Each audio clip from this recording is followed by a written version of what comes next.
Okay, well, I'm going to just go ahead and get started. My name is Jamie Pratt. I'm with Montgomery Planning. With me tonight is the co-lead of the Clarksburg Gateway Sector Plan, Roberto Duke, and our supervisor, Don Ziegler, is with us. Our division chief, Patrick Butler, is here, and many members of this team you'll meet later in the breakout rooms or as they lead some of this session. So I want to turn over to Patrick for a minute to get started here. Thank you, Jamie. And thank you, everyone, for taking the time to meet with us tonight. As Jamie said, this is the first of 4 listening sessions that we'll be holding in October. And Jamie will have some dates, I believe, following up here for the other sessions. Tonight, we're going to be primarily focused on transportation and environment. This isn't our only shot to talk about transportation and environment, but we are going to cover as much ground as we can.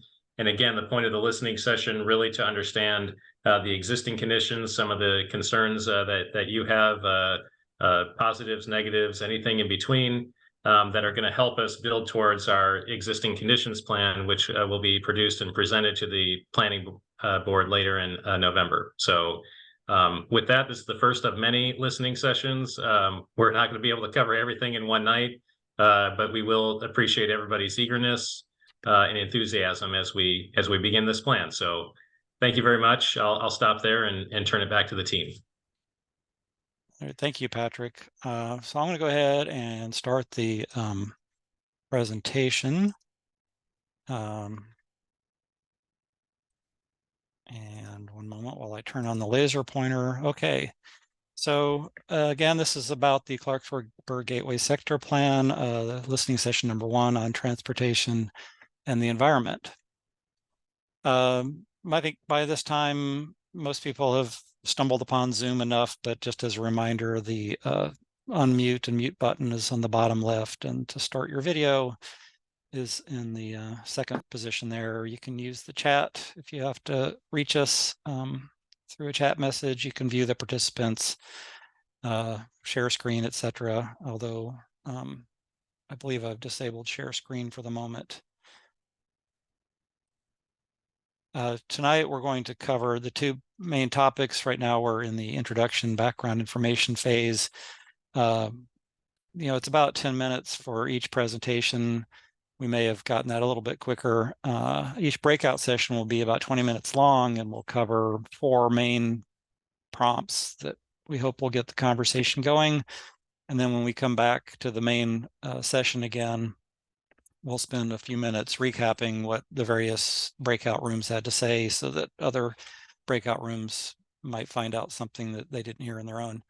We'll do that for the environment as well, and then come back at the end for some closing remarks. The plan boundary, we've shown this before, but not everyone was at the meetings where that's occurred. So it's primarily the area of Clarksburg between I-270 and Frederick Road, south of Clarksburg Road, and north of the Little Seneca Greenway, with a little carve out into the Cabin Branch neighborhood, which we'll explain in a second, as well as this little bump out to the south. There's a lot of residential developments that are fairly recent within the plan area. There are 3 schools, an elementary, a high school, and a middle school. The area of the plan is about 969 acres, so just under 1,000. This is the first update to this part of the plan area since 1994. The 1994 plan boundary is in purple, so everything north of that purple line was part of the 94 plan. So this is just a small part of that.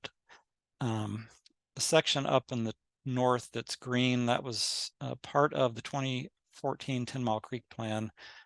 But we're included it here because of some land use decisions and transportation decisions that take place in that little triangle. Master plan process is kind of long. They generally take about 2 years to get through. We presented the scope of work to the planning board several months ago, and now we're in the section between presenting the scope of work and creating the draft of the plan. And if this timeline was realistic, there would be a gigantic gap right here, because this is really where most of the work occurs. once we have gotten to a working draft, it kind of goes a little faster because you're just revising at that point. But right now, we have a blank slate for this plan, and we're just at the very beginning of it. After the planning board has approved their draft, it would then go to the county council for them to deliberate the plan as well. And then they would send it back to the commission and the planning department for the final approval and adoption. We had a kickoff meeting for the plan on July 26th. We were really impressed with the turnout. We don't know the exact number, but somebody counted 75 people. I really appreciate that everybody showed up for that. It was a hot day and a hot room, but I think it went okay. And you can see here, this is just a couple of the boards that we had in the room to start conversations with the people that attended. And you can see there's numerous comments already. So, we've already started to hear from you on events like this. But some of the main takeaways is that people do want better connectivity in Clarksburg. Environmental protection is very important. Some people stated that they'd like to see more local jobs so they wouldn't have such long commutes. And some expressed a desire that Clarksburg have more of an identity to appeal more to visitors and businesses. As I said, master plan process is about 2 years. We are in this phase here where we plan to do a lot of outreach. Right now we're doing a listening session as part of that. We're going to come back hopefully in January or February with what we're calling visioning sessions, where we'll invite everyone to once again attend. If we're already doing analysis, we have several consultants helping on urban design and transportation. And so hopefully by spring, we'll have preliminary recommendations that we can take to the community and to the planning board. But when all is said and done, we expect at this point that it'll be May of 2025 before we get through the entire process. Why are we updating the 1994 plan now? There are some parts of Clarksburg that still have not developed to the full potential envisioned by the 1994 plan. And in particular is a neighborhood from that plan that was called the Transit Corridor District. And most of all of the transit corridor, no, not all, but most of the plan area that we've decided on for the sector plan overlaps this transit corridor district, where the 94 plan envisioned about 2,800 homes and up to 5 million square feet of employment uses. Right now, there's about 1,800 dwelling units in that area, and we only have 1 million square feet of of office and research and development spaces in the transit corridor district. And we've also included part of what was called the Brink Road transition area in the 1994 plan.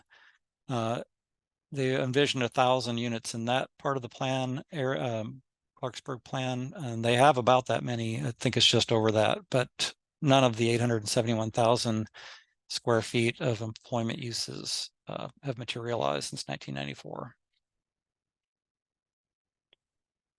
Just a brief mention of what master plans can and can't do. So these are visionary documents that are guiding land use and economic development. Hopefully they can manage growth in an area. We can plan for transportation and environmental protection and other infrastructure and community facilities, but in a master plan by itself, once it's approved, does not start some implementation mechanism. The implementation requires private landowners and in cooperation with county agencies to fulfill the recommendations of the plan. Also, it can't predict the future. We do our best knowing what we know today, but things change. Things like the pandemic lead to a lot of people working from home that didn't used to work from home. So that might change recommendations going forward, but we don't know if that trend will stay the same going forward. All we can do is try to make informed decisions. There also isn't a guarantee of funding. So if we recommend a new road, that doesn't mean the new road's going to be built. It still needs to go through the county's CIP process, capital improvements program, where it would be debated with the county council as to whether that particular thing should be funded. So just moving on a little bit here, I wanted to mention some of the other policies and programs that do inform this master plan. These are all programs and plans that have been approved by the county council or the Parks Department and other agencies. All of these things will need to be reflected in this plan. We'll talk about a few of them as we go forward tonight. So with that, I'm going to turn this over to Brett to take us through the transportation presentation. Sure, thank you. Okay, so as many of you may know, there were a multitude of roads that were proposed in the original 1994 plan. So as you can see, those are outlined in orange. You have obviously the biggest one being Observation Drive, which exists to some extent throughout the plan area and throughout Clarksburg. Second being New Cut Road, which we now know is Little Seneca Parkway. And then the third being the MD 355 bypass, which now exists partially as Roberts Tavern Drive. This was meant to be a bypass around Clarksburg's historic district. And then finally, and last but not least, you have an interchange that was proposed around 270 and Little Seneca Parkway. For the most part, most of the roads that were envisioned in the 1994 plan have been built to some extent. Obviously, Observation Drive does not fully exist. It exists in bits and starts. Shawnee Lane now exists. The MD 355 bypass, all of it kind of doesn't exist for the most part. Like I said, it is now Roberts Tavern Drive. Next slide, please. So fast forward about 20 years later, a lot of the recommended alternatives have actually remained through the 10 Mile Creek Transportation Plan. So Observation Drive still exists, and you see it in red. BRT, this is around the same time that public transit, especially BRT, was introduced. This was the CCT, the Corridor Cities Transitway, which again, as many of the roads do in the 1994 plan, bits and pieces of the CCT now exist through MD 355 BRT and the corridor connectors, which were proposed in a following master plan in 2022. So this also included some recommended alternatives for Observation Drive. And you see in successive slides, rather than utilizing the right-of-way that's built in red, Observation Drive would actually terminate at Shawnee Lane and continue through Gateway Center Drive. Next slide, please. So as I mentioned before, sorry, do we have a question? Or should I keep going? Sorry. Well, let's keep going for a moment here.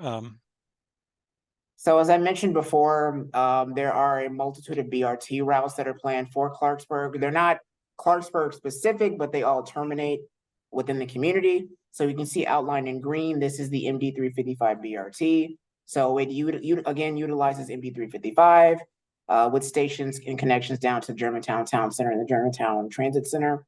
And then it also uses Snowden Farm Parkway before eventually terminating at 121 at the Clarksburg Premium Outlets. In the blue, you see the original transitway for Observation Drive. This would also be BRT. And this also contains the alternative alignment that would include Gateway Center Drive. This was also discussed in the 2022 Corridor Forward Plan. As you can see in the middle, yellow is the original 1994 alignment of Observation Drive, and the orange is the alternative alignment that would utilize Gateway Center. And of course, to the right, this is just a bigger outset showing some of the BRT routes that are planned for the area. And this includes the MD 355 North BRT, which again would utilize Observation Drive and Snowden Farm Parkway and Frederick Road as well. Next slide, please. So this slide is just kind of a bird's eye view of some of the diversity of transportation recommendations. So again, the MD 355 bypass as Roberts Tavern Drive, which has been built in some parts, but for the most part, it terminates. You see Frederick Road, which is also the plan boundary. You see the other half of Observation Drive. Now, to the south at Clarksburg Square, the southbound lane has technically been built for Observation Drive.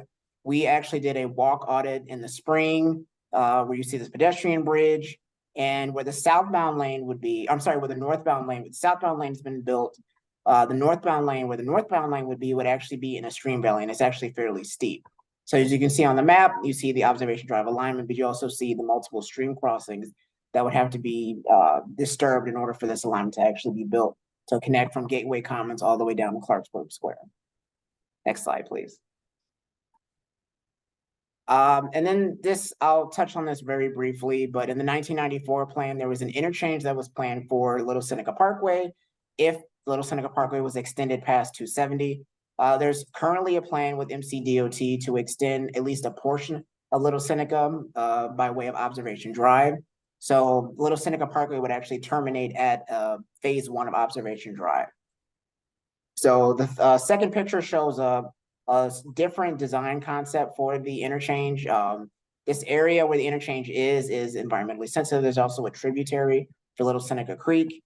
And then the third and final one is more of a tighter urban style diamond interchange. Next slide, please.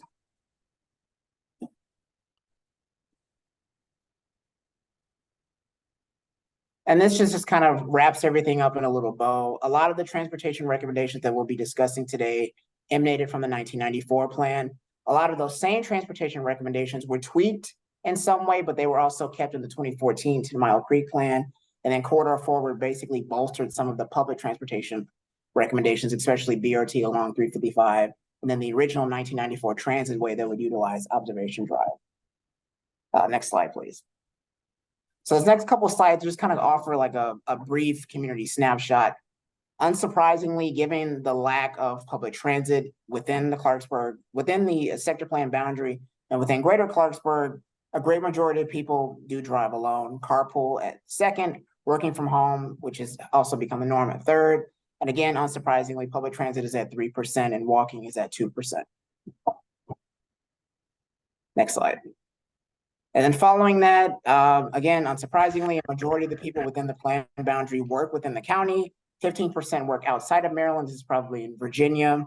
And then 10% work elsewhere in Maryland. So well outside of the DC metropolitan area, Howard County, Carroll County, Frederick County, all of that. Next slide, please. Yeah, and some of these are also working in the district, I would mention. So harkening back to some of the public transportation existing conditions. So right now there are 3 ride-on bus routes that kind of circle different routes throughout Clarksburg. So you have the 73, 75, and the 79. The 73 and the 79 are mostly peak hour buses, so they only run during the early morning and the late evening peak hour. The 75 is really the only route that actually runs weekly. But again, as you see, they only run every 40 minutes. And then the 75, which is the only weekly bus service, is 35 minutes. So there really is daily bus service. Yeah, daily bus service. So that's really, there really isn't much of a difference in the time that you would have to wait for the bus, whether it's, you know, a Monday or a Saturday. And these will only get you part way to where you're trying to go if it takes you to the Shady Grove Metro. So we recognize that you add that to your commute as well, if that's the way you go. Yeah, so that's really only the first leg of the trip. If you're catching this to Germantown Mark Station or even Shady Grove, that's really the first half. And then the second half is actually getting to your destination. And that might not even be the second half. There might be a third and a fourth. So that kind of adds up to why we need more public transit within the area. And again, just to kind of wrap everything up in a nice little bow, these are some of the additional master plans and guidance that we will be using to guide some of our recommendations. First and foremost, under a big umbrella is Vision Zero. For those of you that are not familiar with Vision Zero is the concept that was adopted by the county in 2016 that aims to eliminate fatal and non-fatal traffic-related injuries by 2030 to get it down to 0%. We also have the bicycle master plan, which guides a lot of the bicycle infrastructure throughout the county. So whether that's a buffered bike lane, a side path, anything like that. We also have the Complete Streets Design Guide, which guides, again, some of the pedestrian and bicycle and safety recommendations for some of our roads. It also classifies roads based on their hierarchy, so boulevards, neighborhood streets, downtown streets, the like. And then last and not least, we have the pedestrian master plan, which kind of takes all of the previous master plans, wraps it up in a nice little bow, and talks a lot about pedestrian comfort and pedestrian levels of safety. Next slide. And these are just some very brief examples of some of the recommendations that we could make in the plan based on some of your feedback. So of course, We have a side path. This was actually recently completed on Frederick Road. You have, safe crossings near schools, buses, BRT. This is the Flash, which operates. And then, of course, you have some roadway network recommendations, which would mean creating a better grid of streets that actually connect to different places. So residential, commercial, and the like. So these are some of the questions that we will be asking you during the breakout session. So we'll be utilizing Jamboard. So we'll ask these questions and you'll kind of give your feedback, and then we'll go on from there.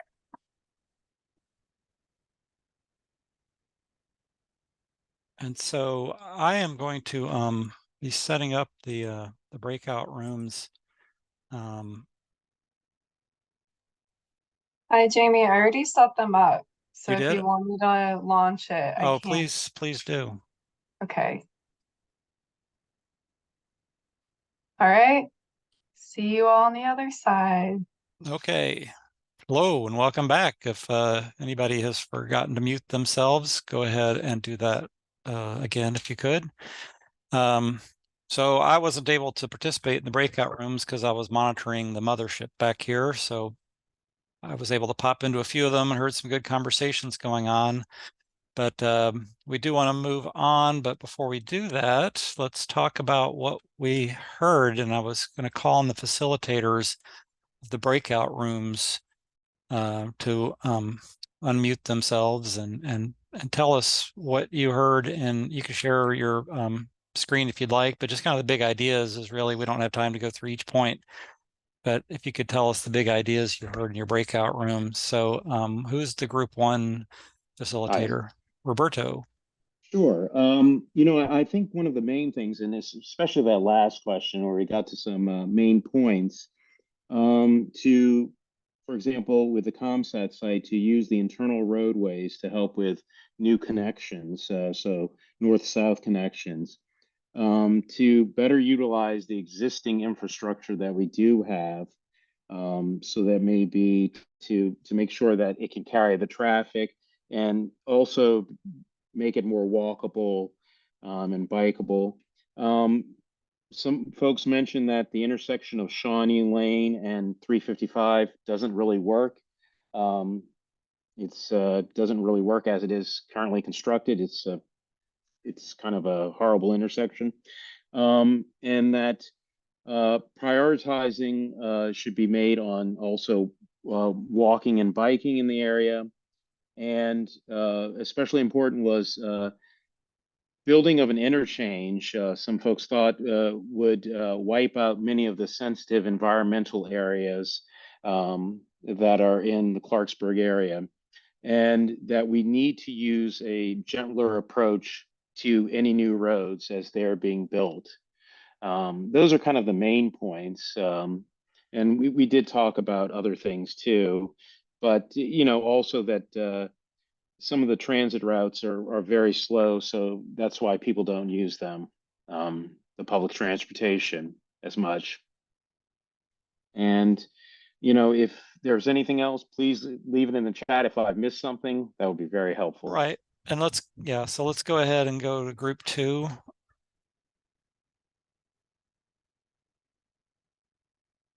That's me. Okay.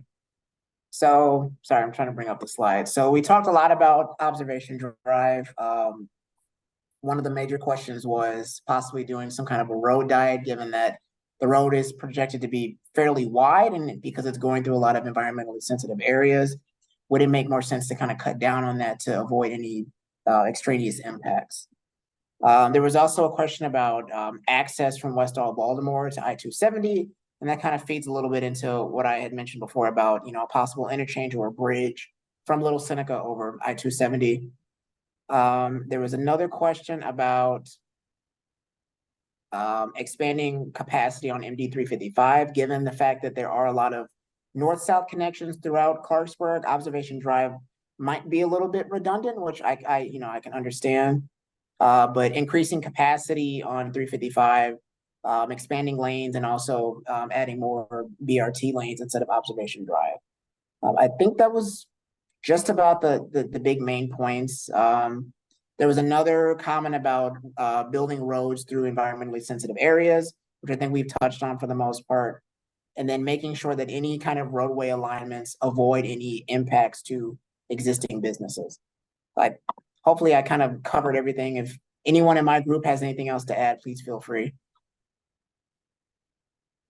Let's move on then to group 3.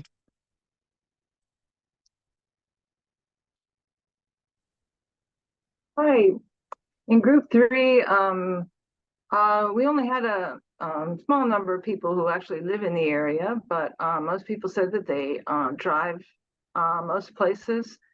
I-270 is a road that's used all the time. It can also be problematic because it's got so much traffic. There was a question about when it might be expanded. Transit is just not available to the people who did comment. It's just not something that can be really commented on, because it's just not available to those that were in our group.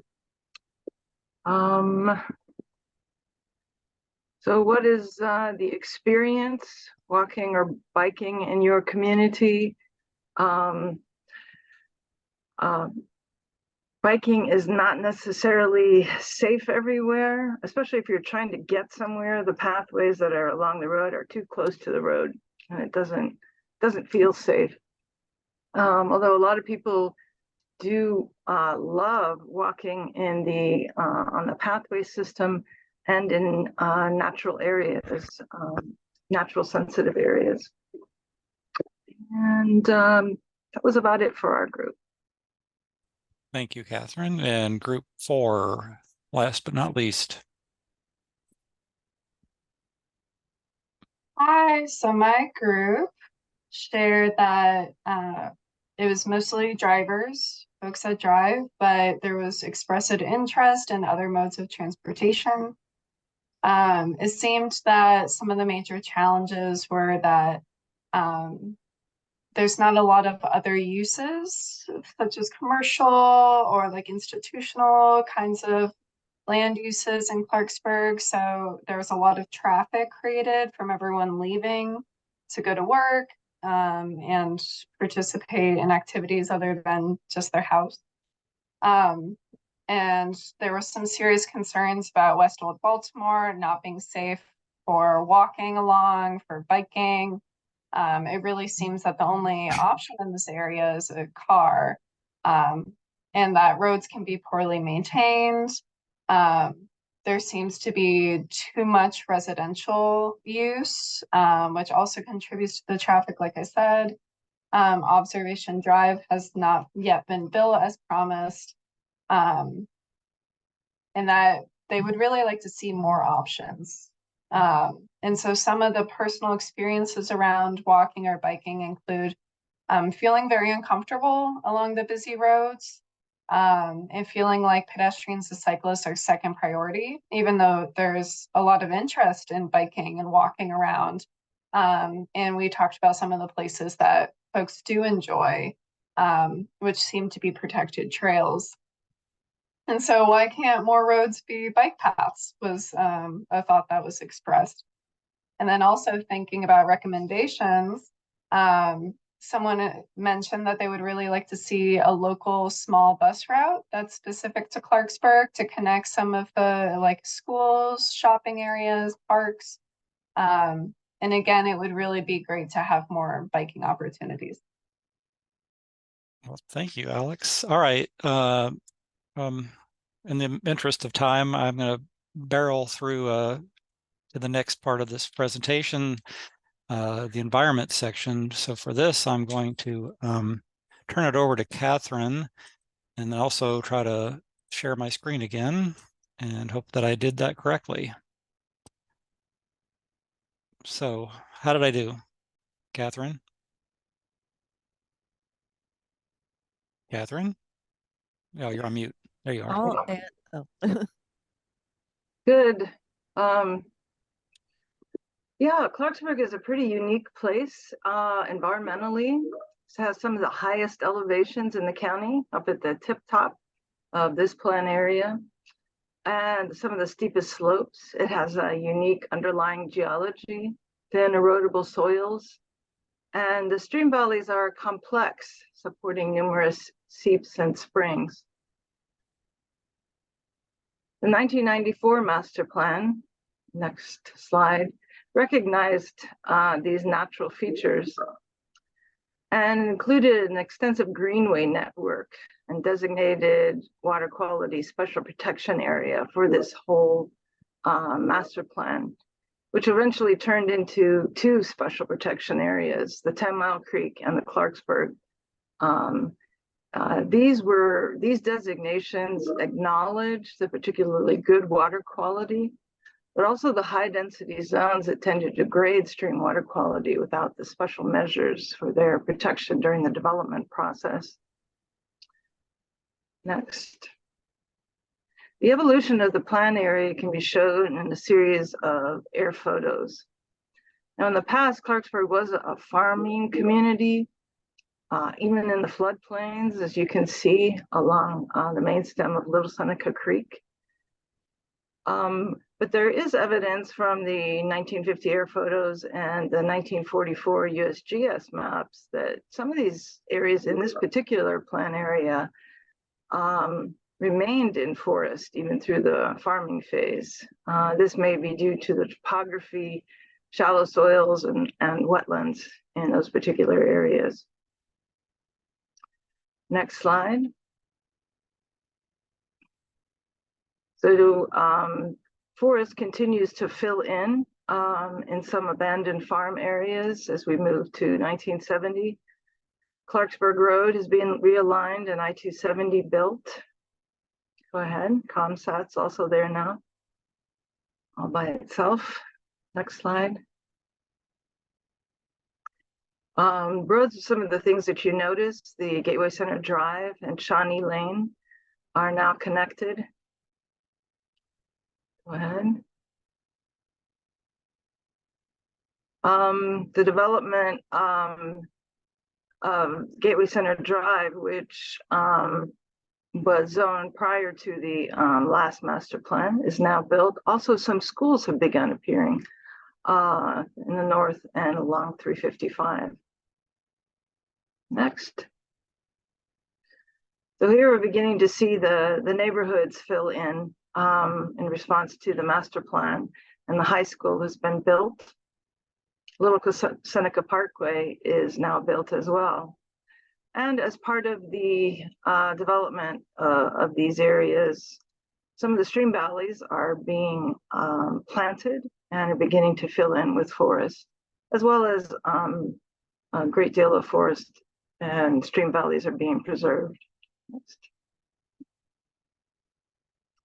So here we are to the present day. This is what 23% imperviousness looks like. Minimizing impervious surfaces from roads and buildings and other types of soil sealing compaction is given great importance within a special protection area. Also, the highest standards of stormwater management and sediment control measures are being applied during development.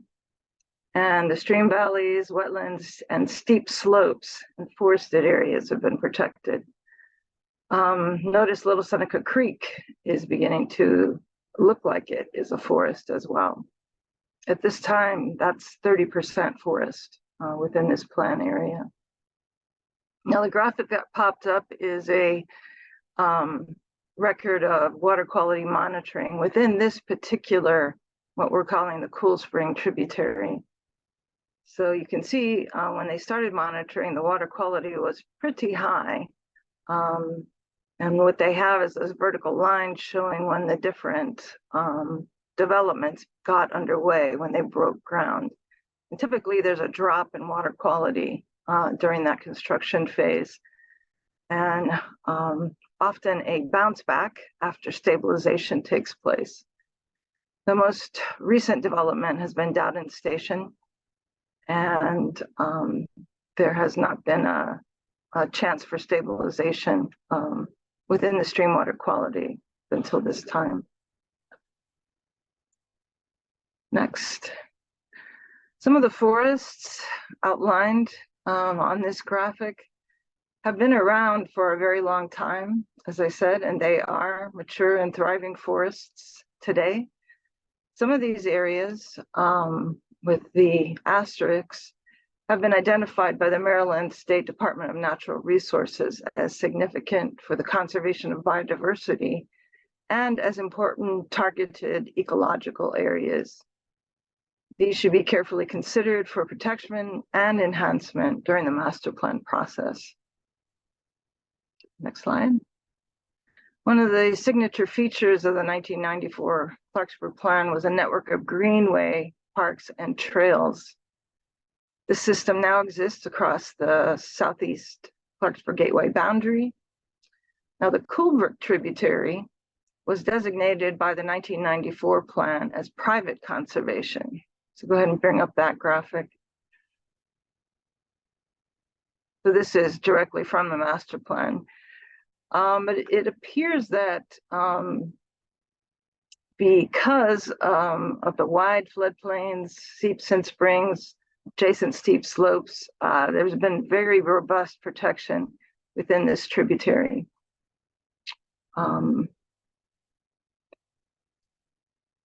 So with the redevelopment of the ComSat property, which includes that unprotected forest between Little Seneca Greenway and the high school protection area, and also in the Coolbrook area, where there are some development potential as well as significant sensitive areas. There may be some opportunities for completing a protective network for this particular tributary. Next. Sewer service is generally considered an environmental issue, which maybe you'll get when we talk about this. The Clarksburg Master Plan intended this area to have sewer service, and that's generally via gravity through a network of underground pipes that move effluent downstream to treatment facilities. So you can see one in the Little Seneca area. Also a major trunk line is going north, right?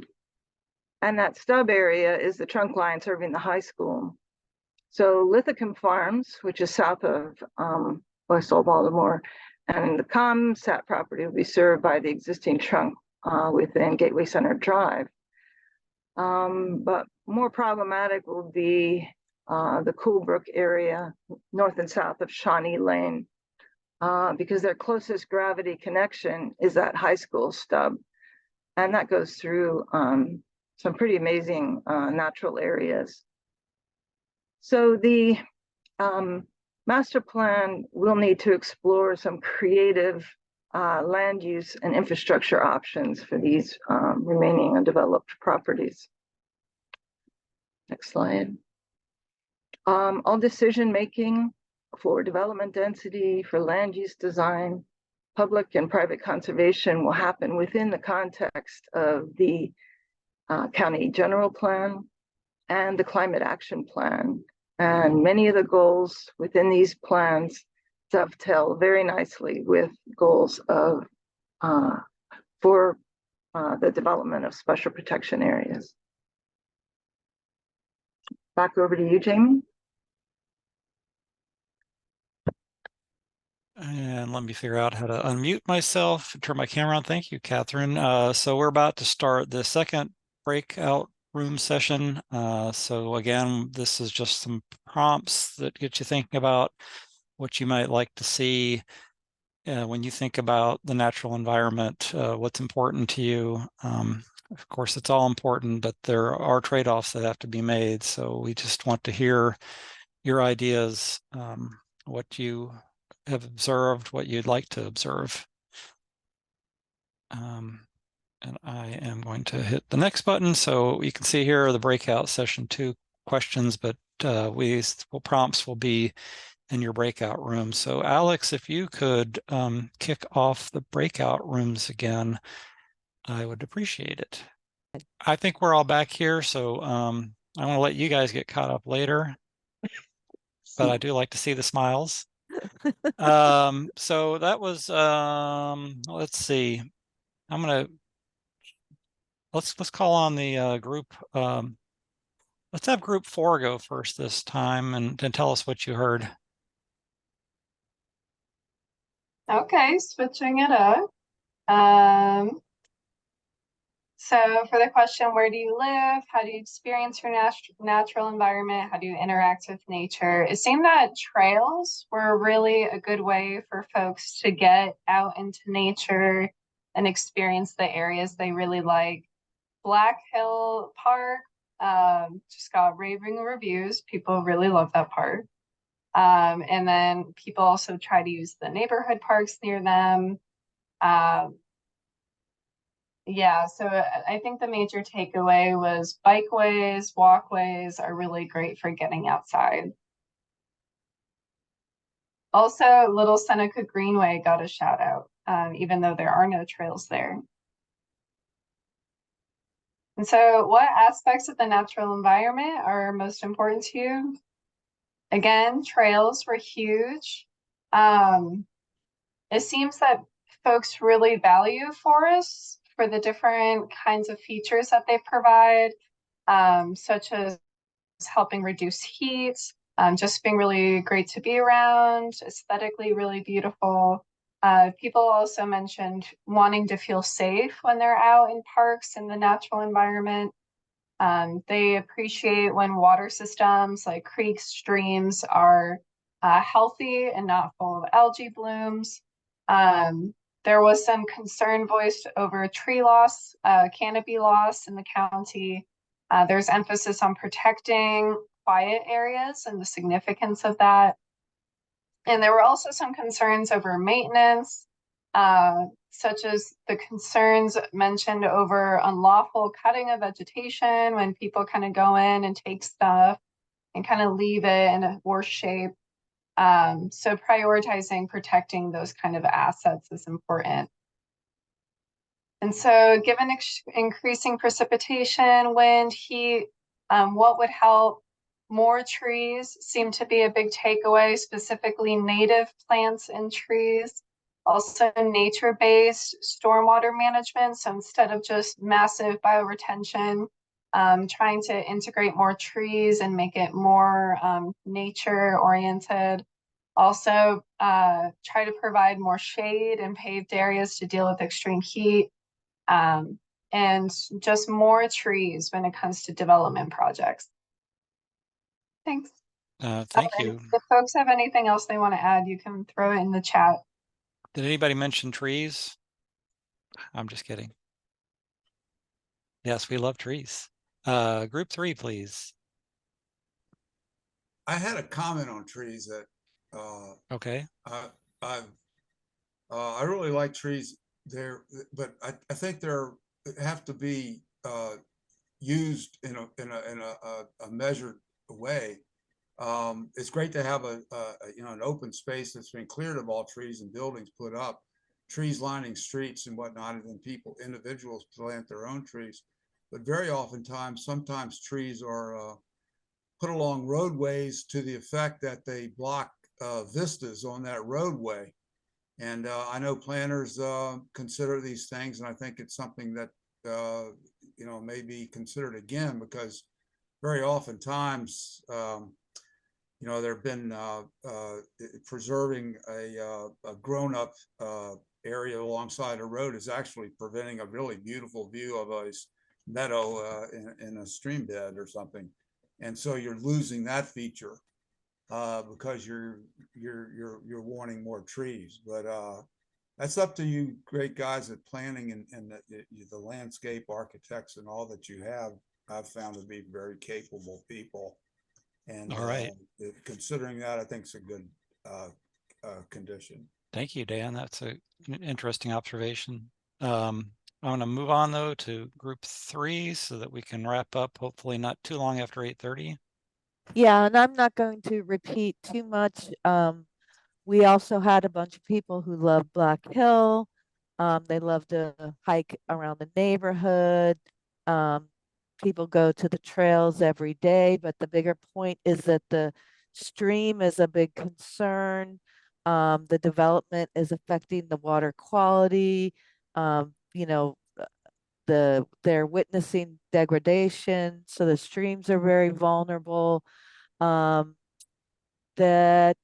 there are properties that are also doing monitoring. The county has expressed their support for buying properties to help with not degrading the streams. So there's some county support there. The tree canopies, of course, are important. Um, and there was a talk about the interchange options that go back to transportation. But as far as the environment, a person thought that the diamond option might be better and least impactve to the environment. Oh, thank you. Group 2. Sure. Yeah, I don't want to, piggybacking off Rachel, I don't want to say too much of what has already been said, but Black Hill, it was a major motif throughout our discussion.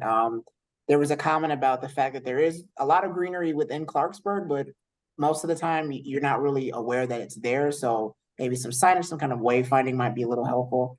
Walking, jogging, the trails was another really important thing that we talked about. Protecting the streams. A lot of there was a comment about overdevelopment causing issues within the streams and kind of regulating the amount of development so that we can lessen some of those impacts.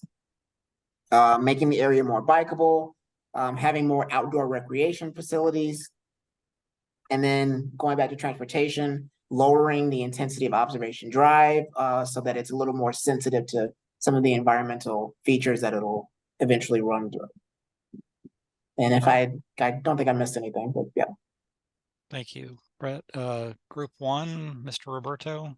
Sure. Well, we talked about that any new zoning and land use changes needs anything that happens need to have enough open space within walking distance of any new development, and it could be pocket parks or stream valleys, and that while we do have a large or a good forest area, that the forest area is still fragmented. So that's a big issue, that the landscape needs to be kept connected, and that the stream valleys help to protect from flooding, and that when we build roads, we should consider not building the roadways directly parallel to the stream valleys so that there's more protection to the stream valleys. And some of the best practices, of course, for land uses and for heat events would be to maintain the forest cover, and also to improve the tree canopy along the streets, and to provide better vegetative buffer along I-270. That was another thing that was mentioned. And to try to limit the amount of development at the same time, if at all possible, so that we don't have the degradation of the water quality. Okay, sounds good. If anybody has anything else to add at the last minute, I am trying to wrap things up here. But if somebody wanted to make a quick comment, now is the time to do so. Except for you, Dan, you can't add any more. I'm just kidding. All right, I see John Parrish. Yes, last week I sent you an email with some questions that I wanted you to answer, and I haven't heard back from you. Catherine, do you have some ballpark numbers on it was about amount of forest cover, right? Yeah, it was 3 questions. One was, how many acres of existing forest cover occur within the sector plan boundary? Okay, I think we're gonna have to, because it's going to require some number crunching. I think we're going to have to get back to you in that email. I am aware of it, and I apologize that we didn't include an answer in the presentation.